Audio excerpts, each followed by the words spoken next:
notwithstanding the prevailing iniquity, there was a line of holy men who, elevated and ennobled by communion with God, lived as in the companionship of heaven.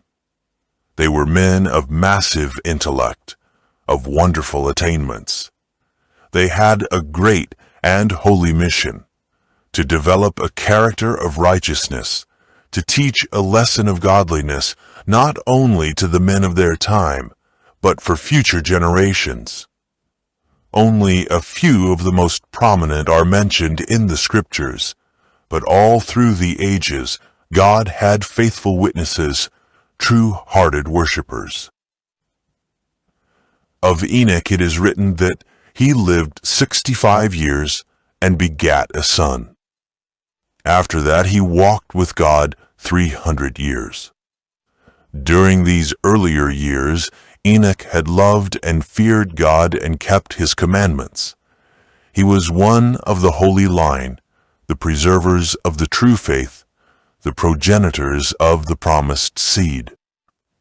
From the lips of Adam he had learned the dark story of the fall, and the cheering one of God's grace as seen in the promise, and he relied upon the Redeemer to come.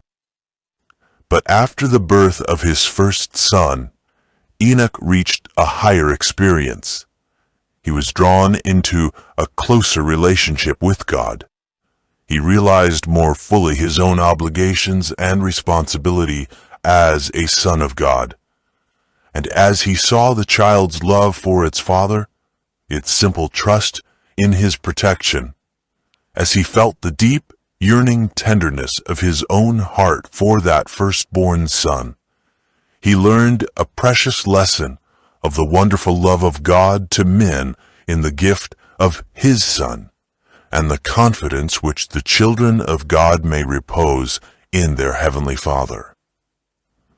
The infinite, unfathomable love of God through Christ became the subject of his meditations day and night, and with all the fervor of his soul he sought to reveal that love to the people among whom he dwelt. Enoch's walk with God was not in a trance or vision, but in all the duties of his daily life. He did not become a hermit, shutting himself entirely from the world, for he had a work to do for God in the world, in the family and in his intercourse with men, as a husband and father, a friend, a citizen. He was the steadfast, unwavering servant of the Lord.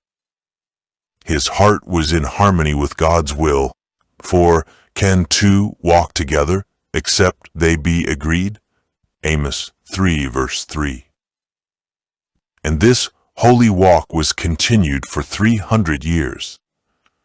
There are few Christians who would not be far more earnest and devoted if they knew that they had but a short time to live, or that the coming of Christ was about to take place.